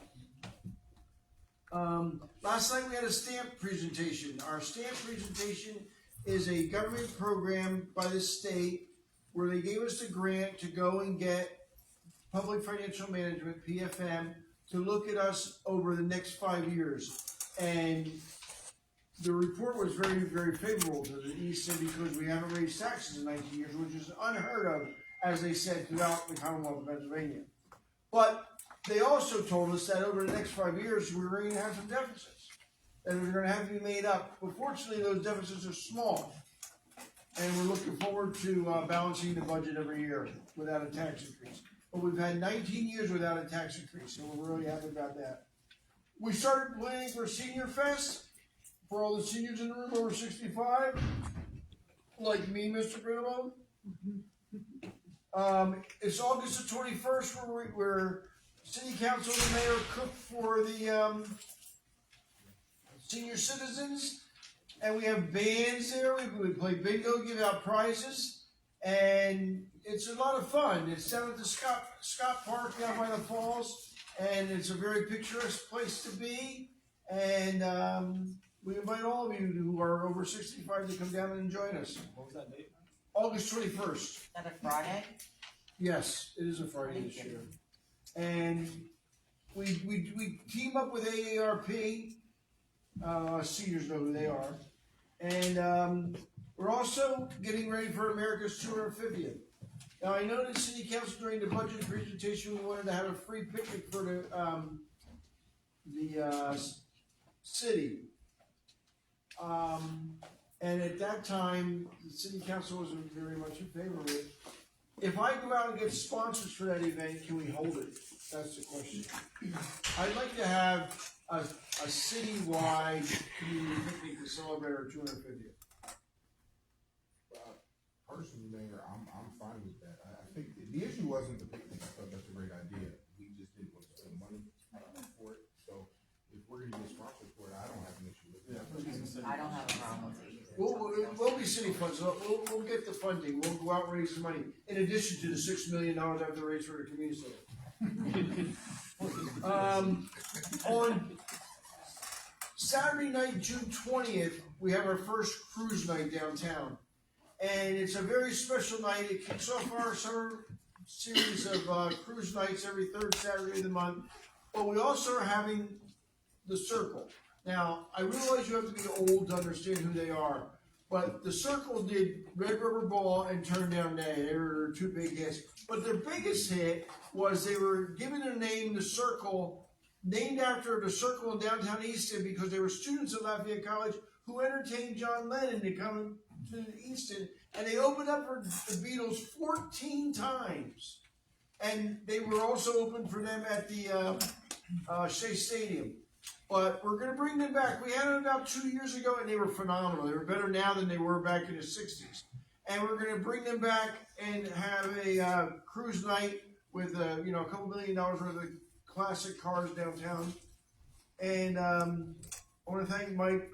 On here, I have a warehouse update from solicitors, and you already gave it, so I appreciate that. And the only other thing I want to mention, it doesn't have a lot to do with Easton. It has mostly to do with Forks Township. But I attended a meeting at the college about the trails and connecting our trails together, which is a great idea. But their concerns is getting their students out to the Metzger Fields out on Sullivan Trail. My concern is getting them down to the Carl Stern Arts Trail. But we'll work on that. That's the end of my report. City Solicitor. Mayor, I'm sorry, if I may add, Captain Ham's daughter not only is in the Navy and graduated Easton, but she spent the last how long? She's been away for 11 months. 11 months in the Red Sea with what's going on. The longest deployment of the Navy since World War II? Vietnam. So she's on her way back to Norfolk, Virginia now, correct? Yes, she is. So we're proud of her. And she's also a graduate of Naval Academy. Yes. So we're really proud of her. And we're proud of her parents, too. Terrence and Lisa did a great job. We're all right. Let's go ahead, Louis. Your turn. Just a couple of quick notes. I'm not going to rehash that. We reviewed the NIOSH report last night, and we had a dialogue. The administration had a dialogue with City Council. And what you can expect is that at the next committee meeting, there were a few deliverables. Number one is that we would submit in writing, the recommendations that were proposed by NIOM and how the departments are going to move forward with those recommendations. In addition to that, the administration is going to present the analysis of the at-risk buildings as was defined in the NIOSH report under the fire department's purview, and review and compare them to the inspections that are done citywide as a whole. So reviewing both addresses, so to speak, and validating whether or not inspections have occurred. If there hasn't been any inspections occurred, that would be then the target to start inspections. Because as you heard last night, part of the issues is on the pre-inspections under the fire department, that's a contractual operation, meaning in the CBA, inspections are done in a certain amount of time. And last night the chief said it was about 54, somewhere in the 50 range annually from all three platoons, inspections that are done. So there's only a certain amount of inspections done, and as you heard from the codes department, we have over 1,000 at least rental licenses and many more than multi-occupant buildings in the city. And that is a general category of a high risk for the fire department. So we're going to provide this analysis in a little bit more detail to City Council. Moving forward, we talked about public financial management. The one thing that's key about the PFM study in through the Department of Community and Economic Development, there's an incentive for going through that study, right? So we got a 50% match on the grant to bring in PFM. It was a six-figure study. It was about a little over $100,000. The city paid $50,000 roughly for it, and then the balance was paid for by the state for us to participate in this 5-year analysis. Now, the recommendations that came out of the study, and this is the point here that I'm trying to make, is that there's potential grants of up to $200,000 a year for the next 5 years to help support the implementation of those items. And some of those items, if you recall from last night, actually overlap into the NIOSH study and what we were discussing. So I just want to keep that on your radar because all these things are intertwined. And then the last piece that I do want to say is that in elections, the Easton 2nd Ward location is changing.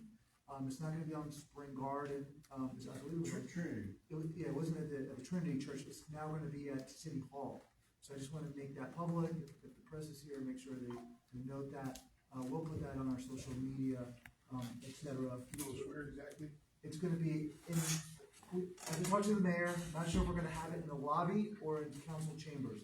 But we'll know that really quickly. They're only bringing one machine. The polling place is going to be at City Hall. Yeah, I think And council chamber is going to discourage a lot of people from voting. Yeah, the mayor, we had this discussion, would like to keep it in the foyer as soon as you walk in. And regarding whether, we have no choice in the matter, the county and the election office said, we want you to host this, so we have no choice. But most likely it's going to be in the foyer. I had an initial discussion with the election office, but I don't want to confuse anything. They only have one machine coming. Yeah, and that's what I needed to know, and that's, we spoke to them today, and it's coming. So that's my update, Mayor. Okay, thank you, Mr. Campos. Who's a new College Hill, not new, built a new home on College Hill. Yeah, we don't want to talk about that. We're talking about historic preservation. Well, it looks good in my mind. Correspondence, is no correspondence, we're writing on today's business, Madam Clerk. Sure. Bill number 8, an ordinance amending the 2026 budget fund 101. Second. So moved and seconded. Any discussion? Roll call, Madam Clerk. Mr. Pinnabone. Aye. Mrs. Rose. Aye. Mr. Graziano. Aye. Mrs. Hart-Rath-Bittinger. Aye. Mayor Panto. Aye. Mr. Brown. Aye. Mrs. Anda Dennis. Aye. Bill number 9, an ordinance amending Chapter 595 zoning of the City of Easton hearings. Second. Crystal and me. Okay, roll call. Mrs. Rose? Aye. Mr. Graziano? Aye. Mrs. Hartroff Bittinger? Aye. Mayor Panto? Aye. Mr. Brown? Aye. Ms. Zondo Dennis? Aye. Mr. Pinnabone? Aye. Moving on to new business. With a resolution authorizing Easton DCED to apply for a Grow Norco grant. So moved.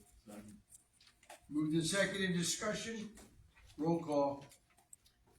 Mrs. Hartroff Bittinger? Aye. Mayor Panto? Aye. Mr. Brown? Aye. Ms. Zondo Dennis? Aye. Mr. Pinnabone? Aye. Mrs. Rose? Mr. Graziano? Aye. A resolution authorizing equipment lease line of credit for the acquisition of essential use equipment for fire, police, public works, and other departments. So moved. Second. Moved in second in any discussion. Roll call. Mayor Panto? Aye. Mr. Brown? Aye. Ms. Zondo Dennis? Aye. Mr. Pinnabone? Aye. Mrs. Rose? Aye. Mr. Graziano? Aye. Mrs. Hartroff Bittinger? Aye. A resolution promoting Michael Vargo from assistant solicitor to solicitor. So moved. Second. Moved in second in discussion. She's the best Joel Skeeter person. He's a much better basketball player than I'll ever be. I'll give you that much. He doesn't jump. I'll let you know everything you know about my basketball skills. Roll call. Mr. Brown? Ms. Zondo Dennis? Aye. Mr. Pinnabone? Aye. Mrs. Rose? Mr. Graziano? Aye. Mrs. Hartroff Bittinger? Aye. Mayor Panto? Aye. A resolution. Congratulations, Michael. Congratulations, Michael.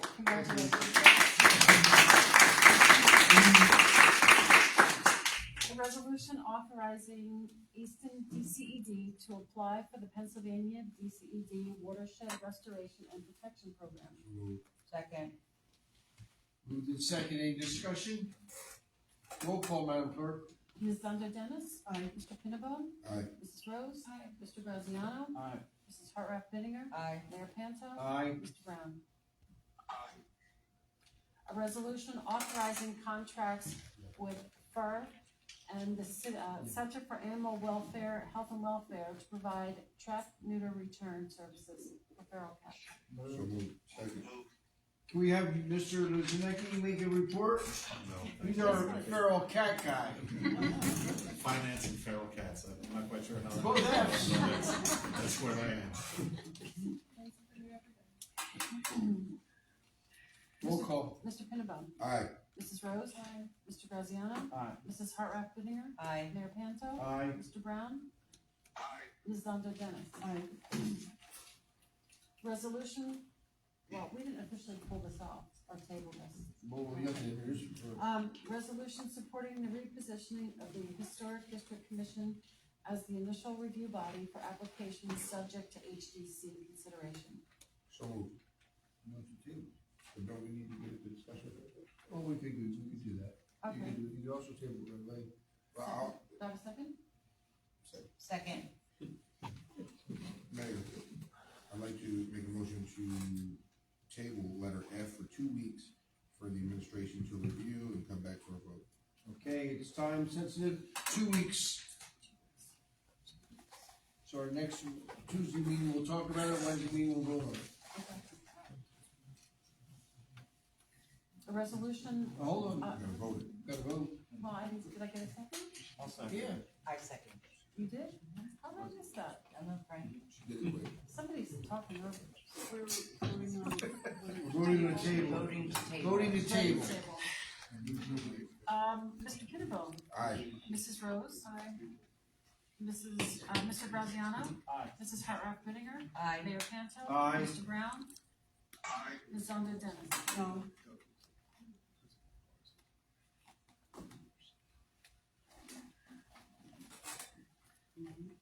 Are you ready to move on? Go ahead. A resolution adopting PFM Group Consulting's 5-year financial management plan under Pennsylvania's DCED Strategic Management Planning Program. So moved. Second. Moved in second in discussion. I thought it was a good presentation last night by Luann and Gordon. Mrs. Rose? Aye. Mr. Graziano? Aye. Mrs. Hartranft Benninger? Aye. Mayor Panto? Aye. Mr. Brown? Aye. Ms. Sandra Dennis? Aye. And Mr. Pinnabone? Aye. Resolution authorizing the administration to apply for Phase 2 funding under Pennsylvania's DCED Strategic Management Planning Program. So moved. Second. Moved in second, any discussion? Roll call. Mr. Graziano? Aye. Mrs. Hartranft Benninger? Aye. Mayor Panto? Aye. Mr. Brown? Aye. Ms. Sandra Dennis? Aye. Mr. Pinnabone? Aye. Mrs. Rose? Aye.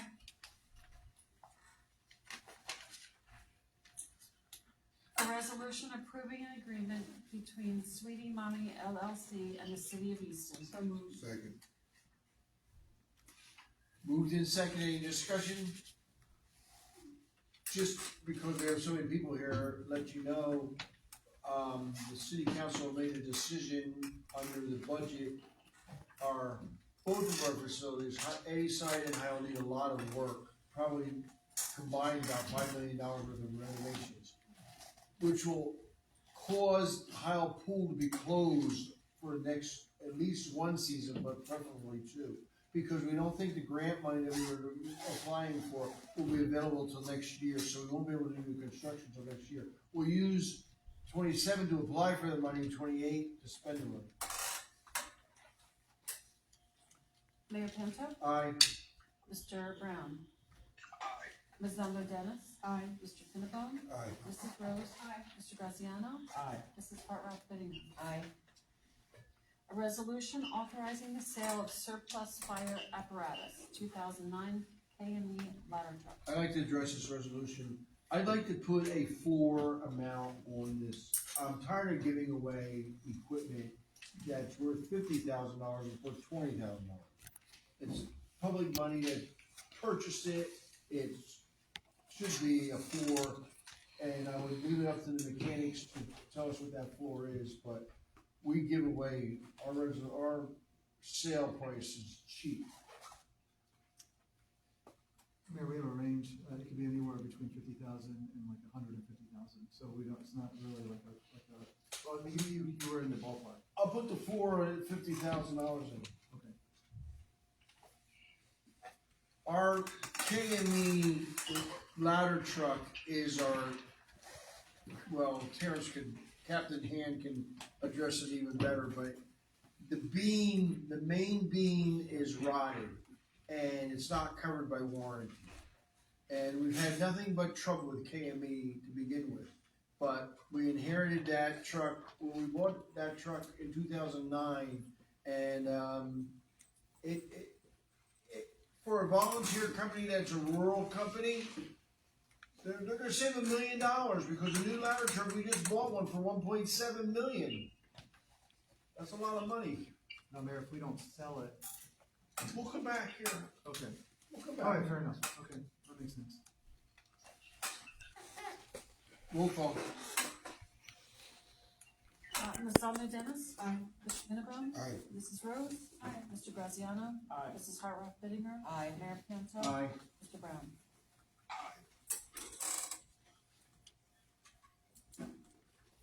And Mayor, that's all I have for. So now we're at the point of our meeting where the public can come up. No. Oh, we did. Oh, we didn't do that? Bills, Oh, we did them already. no. Go ahead. Bill number 10, an ordinance amending chapter 176, affordable housing. So moved, so introduced. And in the meantime, I'll circle back with, our community and economic development, department and discuss some things we heard here. Why don't you table it? Because you can't vote on something that you're gonna change in 2 weeks. We can amend it at committee? At the next meeting? Well, I guess you should ask the solicitor if it's not substantive. It's gonna depend on the changes, so. If it's not likely to be a substantive change, we probably do it. It's gonna be substantive. But if it's gonna be a substantive change, probably pull and then reintroduce once the change is made. All right, we'll table it to the next meeting. Bill number number 11. We gotta vote on that. Oh, no, it's just being. Table. Gotta vote on the table. Mrs. Rose. Aye. Mr. Graziano. Aye. Mrs. Hartroff Bittinger. Aye. Mayor Panto. Aye. Mr. Brown. Aye. Ms. Unger Dennis. Aye. And Mr. Fittipaldi. Aye. Bill number 11, an ordinance amending chapter 285-18, Public Health Code. I'd like to move to table this as well, so we can have the discussion on the fees at the next committee meeting, including this. We already discussed it today, but your council should discuss it, right? Yes, please, thank you. So we're voting to table Now, it? Yes. Mr. Graziano. Aye. Mrs. Hartroff Bittinger. Aye. Mayor Panto. Aye. Mr. Brown. Aye. Ms. Unger Dennis. Aye. Mr. Fittipaldi. Aye. And Mrs. Rose. Aye. At this time, we have public comment on any agenda item, does not be on the agenda. Come on up. Andy Fionas. 1 second, please. Sure.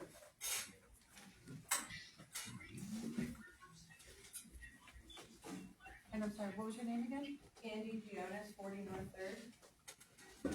I own Sweet Girl Bakery. I'm also on the EDA board. I know that the health fees and all the fees that everybody wants to talk about is going to be addressed. But as a small business owner, I just kind of wanted to lay a couple of things that I've seen and kind of bring into council so that you guys can think about them before it's addressed. So real quick, health fees. So the health fee, the temporary health fee, which is the 285.18 D2, is $75 per day for a temporary food license.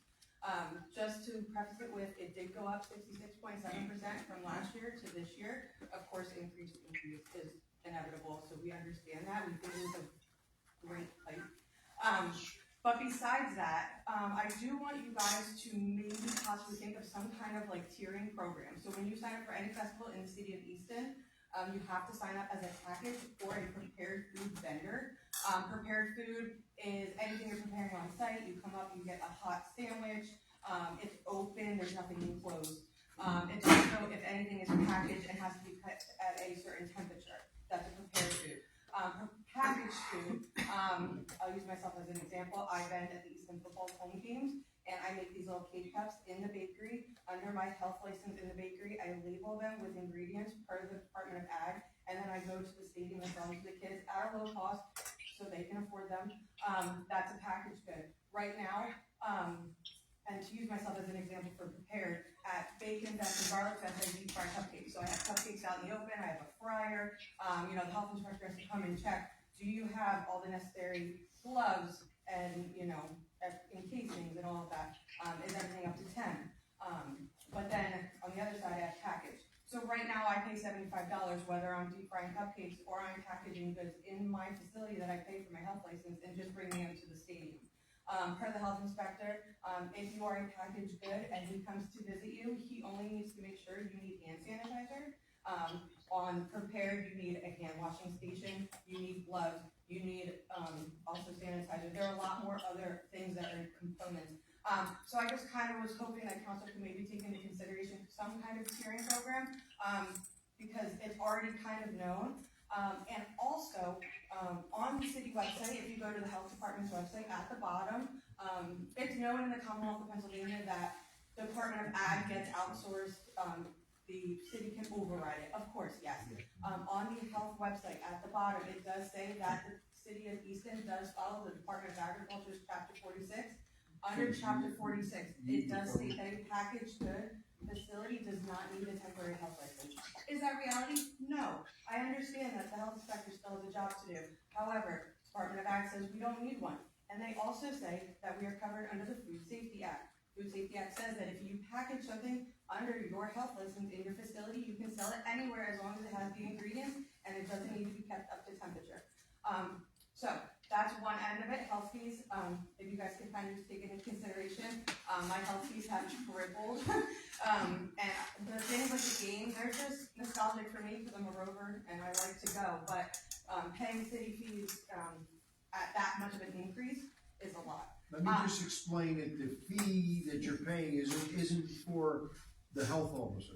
It's for the overtime incurred to have a festival.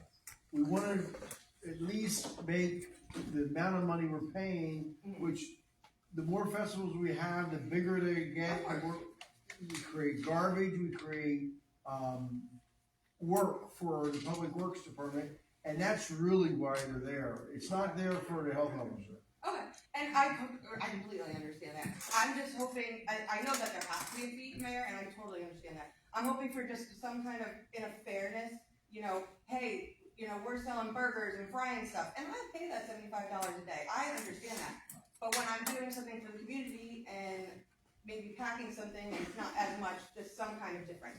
Also, real quick, just because I know I'm on a time limit, to touch base on your vending fee for the $50, I just have a proposal that I hope maybe you can take into consideration. I run all the vendors for Garlic Fest as a volunteer festival, so I'm just gonna give you a couple of numbers. My proposal is the $50 vending fee only be for outside city businesses, maybe as a convenience fee.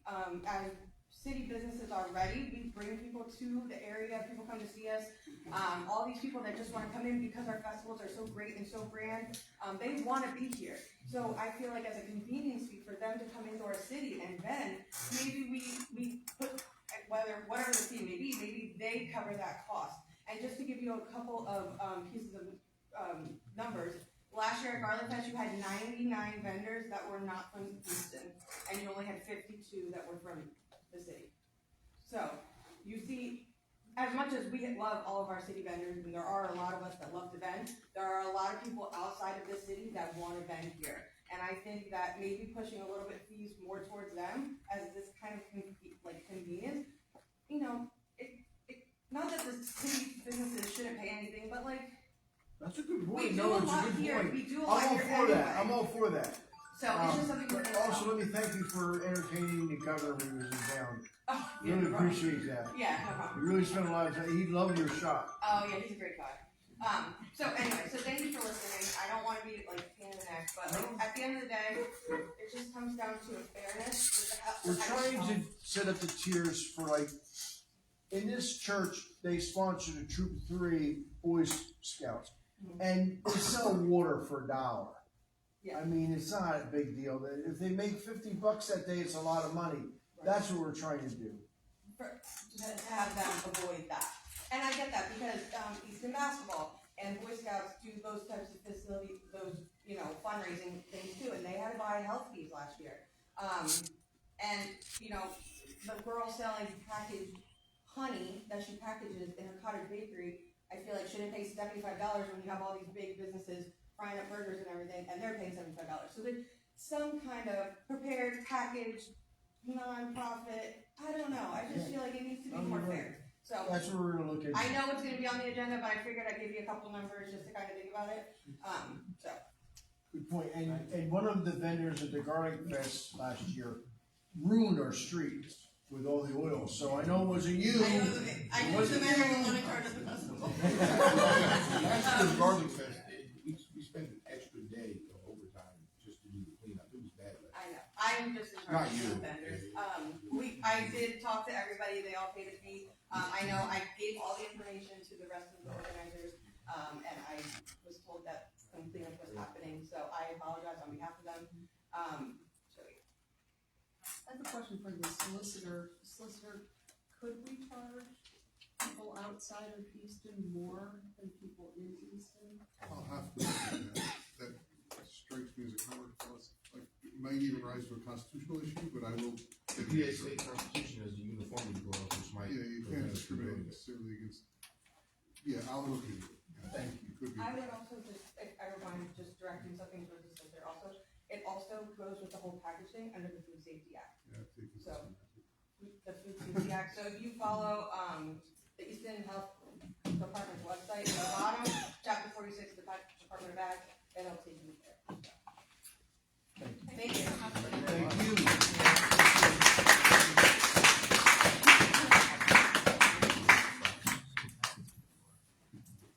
Hi, I'm Sonia Neal, 138 South 11.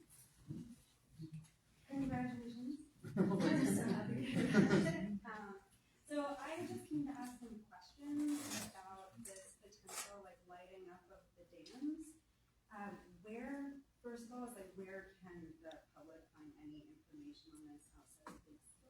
the person that, the group that's in charge of it is Friends of Easton, PA, which is, Diane Haviland and Ken Green.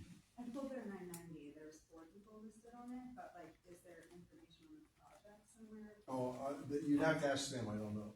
We were talking about it in City Hall, about doing the exact same thing for the 250th, and they came out and announced it, so we backed off. Oh, well, that's great to hear. And then I guess the other thing is like, have there been any environmental impact studies that have been figured out that they're gonna need to do for the city to review before anything like that? You know, we would always do an environmental, because the shag go up that ladder, and but it's a projected light, Yeah. it's not in the water.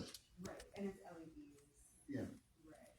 So I guess that was my question, because I know there's like dark sky stuff. We would definitely do that before we spend $500,000. Well, that's why I'm also asking, like, would our tax?